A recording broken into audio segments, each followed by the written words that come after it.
Right. Problem number 17. Which of the following of angles are supplementary? They have given 4 options: 46 degree and 44, 113, 67, 245, 115, 90 and 180. See, you should know what exactly the supplementary angles.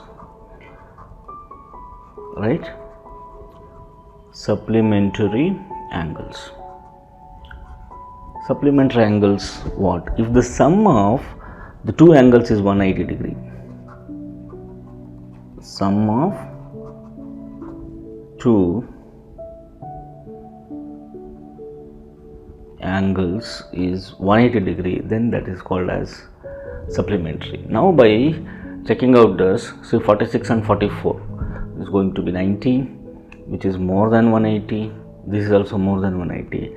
So this is the answer. Let us check out. That is 113 plus 67. Let me add it. 7 plus 3 10, 0, 1 carry, 6 plus 2 8, and this 180. So the answer here is B.